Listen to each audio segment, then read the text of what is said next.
Magandang hapon mga ka-TH.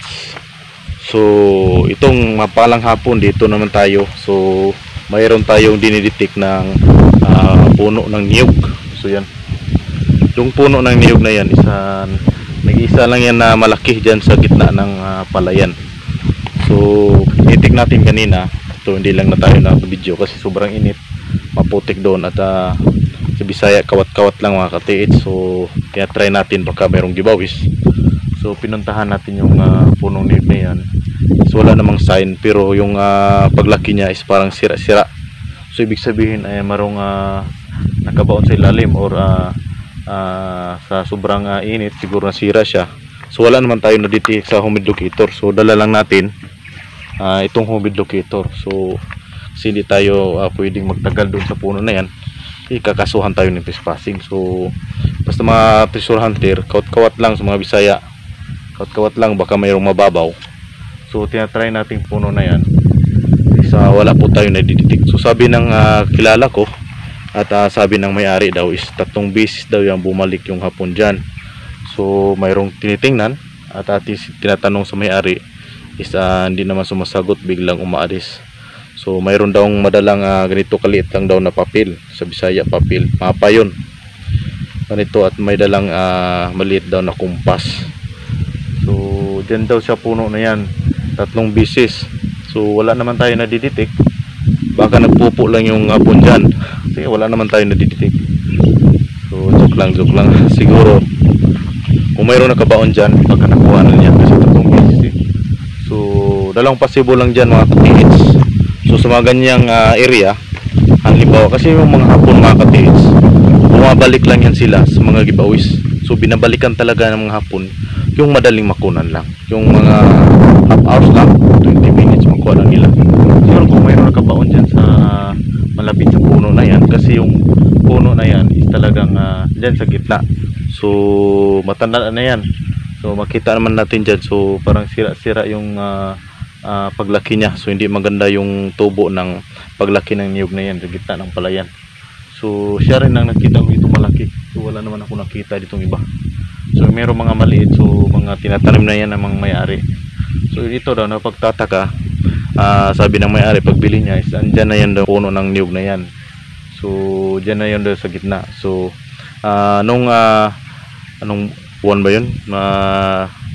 September ata, yung September, July, August, nung August at sa September bumalik daw yung hapon dyan. So tinatanong naman niya, so bigla na daw umaalis. So 3 beses daw niya nahuli yung hapon dyan at bumabalik dyan, baka mayroong kinukuha. So dalawang paraan lang yan mga ka-TH. So kasi wala tayo nahatak dyan na mga gold, kasi hinahanap natin gold lang. So binabalahan natin ng gold para sakaling kung mayroong malayo or malalim is makukuha niya, pero wala talaga tayo na nasasagap. So ibig sabihin dyan, yung nakabaon dyan, dalawa lang siguro, platinum or diamond. So mga diamond ka-TH, minsan dyan lang yan sa mga sinisilid lang yan sa gilid ng puno, sa mga 1 feet lang, so ilalim ng puno. So tinitingnan ko dyan sa puno na yan is parang ano naman sa ilalim, parang mayroong butas, pero hindi naman ibig sabihin na binutasan niya. So matagal-tagal yung butas, siguro kung mayroong sinili doon ay nakuha na niya. So kung hindi pa niya nakuha, siguro sa puno na yan, malapit yan, mayroong binaon dyan. So mga siguro mga platinum or diamond. So dalawa lang yan, platinum or diamond ang binaon dyan sa puno na yan. So wala to yun, so napakahirap. So ganun talaga ang buhay. So swerte lang mga ka-TH. So sa pag-treasure kasi hindi ibig sabihin na pagpunta mo sa area is makukuha mo agad. So yan ang puno na yan. So pinuntahan natin ay wala pong nadidetect tayo na gold. So dala lang tayo ng humid locator para hindi masyado halata. Kasi trespassing tayo, pwede tayong kakasuhan dyan pag mayroon tayong ginalaw dyan. So kaya dinalahan lang natin, kawat-kawat sa Bisaya pa mga ka-TH, kawat-kawat, baka sakaling mayroong gibawis.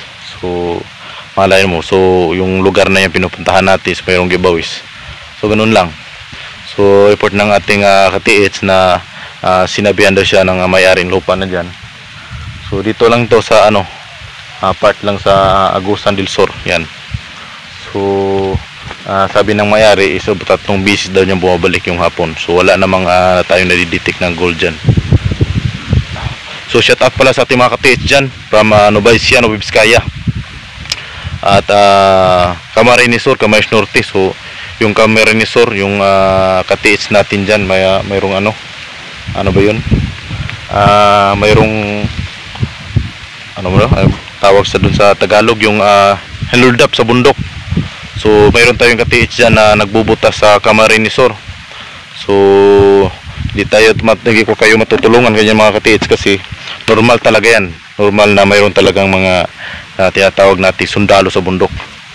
So yung gamit niya ay binigay daw niya, wala na po daw siyang gamit niya, yung Tesla metal detector, at saka yung anong tawag nun, yung GXC yung metal detector niya. So dalawang metal detector at saka isang Tesla at saka humid locator ay talagang kinuha daw sa sundalo sa bundok. Alam nyo na sundalo sa bundok. So ganun talaga ang buhay mga katiits. Alam nyo, pag red flag, huwag kayong magdala ng mga mamahaling gadget kasi napakahirap. Tingnan nyo ako, magdala lang ako ng humid locator, kasi yung humid locator, pag hindi marunong gumamit yan, is nahihirapan, lalo na pag hindi treasure hunter, mahirapan talaga sila. So lalo na pag mga baguhan.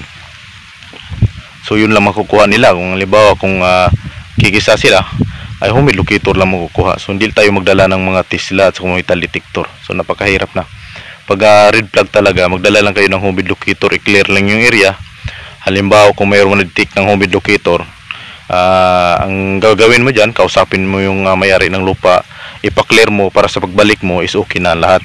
So parang maging safety rin yung gamit mo, kasi hinihingi yung gamit na yan. So binibili natin yan. So shout out pa sa Camarines Sur. So wala tayong magagawa na yan, sir. So sundalo sa bundok ang nakakuha niyan. So ganun talaga, napakaswerte. So bumili na naman siya ulit at pinadalhan natin kanina.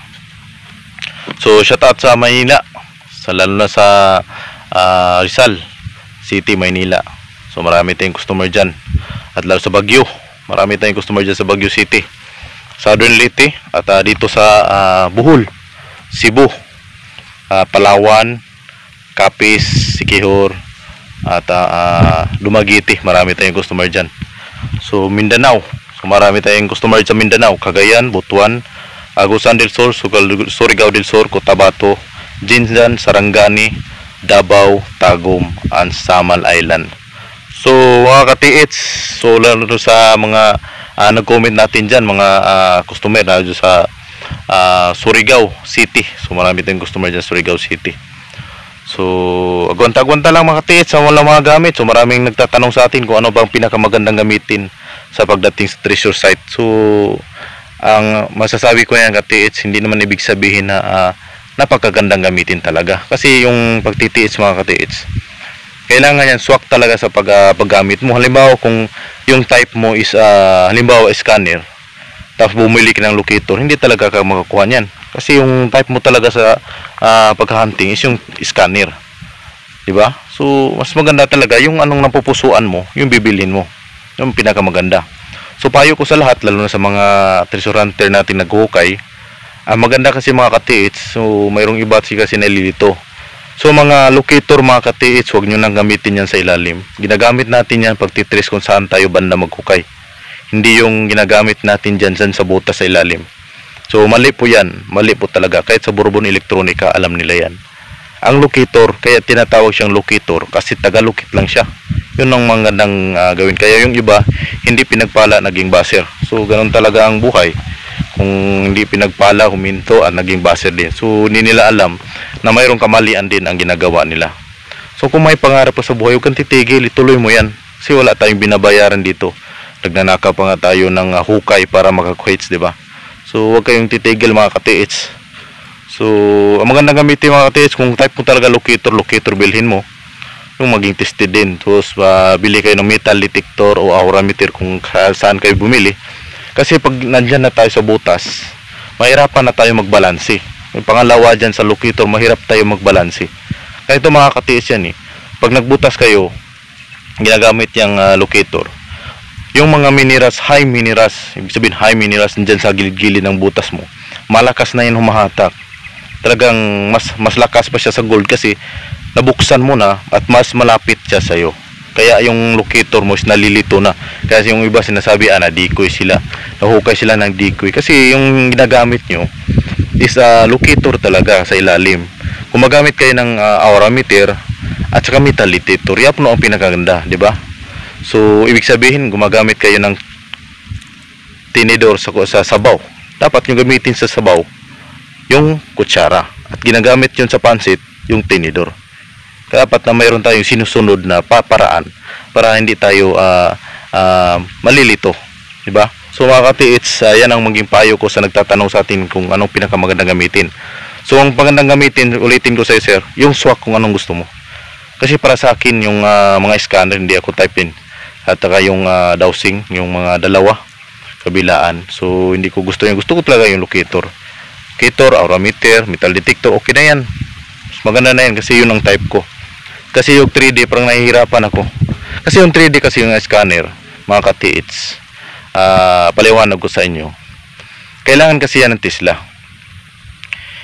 Bihira lang gumagamit ng 3D scanner na walang Tesla. Kasi ginagamitan talaga nila ng mga locator yan.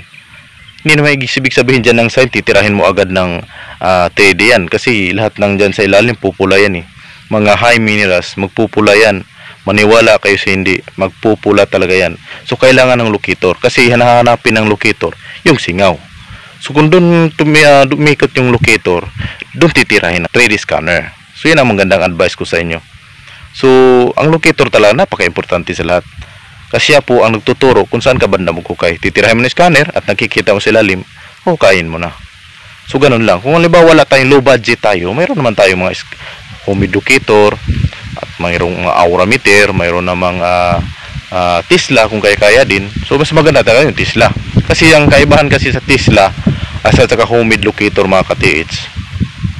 Ang humid locator, nagdidetect lang yan sa gold, mga singaw ng gold. Mga singaw ng gold yan, dinidetect. Yung halimbawa mga silver, gold, hindi yan nagdidetect ng mga platinum. Hindi rin yan nagdidetect ng mga artifacts. So kagandahan kasi sa Tesla mga katiits, sana po ay makinig kayo ng maayos kasi ito po ay paliwanag para sa inyo. Hindi naman to para sa akin kasi tapos na ako eh. Dapat sa inyo na to. So i-share ko lang sa inyo. Ang magandang singamit sa Tesla. Kasi bakit Tesla? Kung halimbawa platinum yung nakabaon dyan, o tulad nito, dinitik natin ang humid locator, so walang nagditik. So baka yung nakabaon nyo is diamond. So kung Tesla natin is sana maditik natin, pero hindi tayo magditik tayo kasi napag-critical dito. So maraming may kabahayan dyan, sa mga kabahayan dito, so daming nakatingin, so parang ninja move lang tayo, so mahirapan na kasi alam na nila. So kung halimbawa mayroon kang Tesla, is alam mo na, set mo lang ng diamond, set mo lang ng platinum, set mo lang ng bump, baka bomba yan, pag hukay mo, sasabog yan, tulad nating customer dyan sa Camarinesor na nakahukay ng bomba. So gamit niya yun yung yung Tesla, so isang sundalo po yun nakakuha ng bomb. So nakikita na yan sa ating mga customer. So ayan po ang ating tinalakay ngayon na dinitik. So wala po tayo na detect ng gold. So mga katiits, payo ko sa inyo, kung gusto nyo mag-treasure, lalo na dyan sa mga dito sa Surigao City na nag-chat sa akin kanina. So napakahirap talagang walang gamit. Lagi yung tanong, so hindi ko kayo ma-entertain lalo na sa mga baguhan kasi mas importante pa sa akin yung customer na i-decode. So kailangan natin na ma-decode lang natin kasi mayroong mga customer natin na hindi pa marunong gumamit ng mga locator. So kailangan natin lang gabay. So kailangan natin na tingnan yung mga sign nila legit ba o hindi. So tutulungan natin lang hanggat tutulong pa tayo sa mga ating mga katiits. So mas importante sa akin yung mga customer ko. So yung hindi mga customer, kung may time ako, binabasa ko naman yan. So hindi talaga ibig sabihin na hours, adi-adi na binabasa ko sila. Kasi marami po akong tinutulungan. So hindi naman lahat talaga natulungan ko ng ating mga katiits. Pero at least the best sa akin na mayroon naman ako nagpasaya ng mga customer na umangat din. So hindi ko lang mabanggitin mula sa umpisa hanggang ngayon, at least nakatulong rin ako sa kanila kahit hindi na sila nag-chat sa akin. So yun lang mga katiis, maraming salamat at God bless po. So sana po ay nagbigay ako ng idea sa iba, lalo na sa mga gustong mag-TH, gustong pumasok. So ang pag-TH mga katiits, di mo lang alam, di mo lang akalain na yan pa makapagbago sa buhay mo. So marami na po ang nagbago ng buhay sa tiwala. Hindi po tayo sumuko. Bakit? Pag sumuko tayo, wala naman tayo napapala, di ba? wala tayong napapala kung sumuko tayo. So parang trabaho lang din tayo, trabaho, uwis bahay, trabaho. So pag tumatanda tayo, trabaho pa rin. So dito pag titiis natin ay talagang baka yung minuto na yan, yung hours na yan, yung week na yan, yung month na yan, yun para sa iyo. Napakaswerte mo naman tao na yan. So yan po ang ating may bigay idea sa inyo. So God bless sa lahat ng ating nanood ng ating video. Salamat.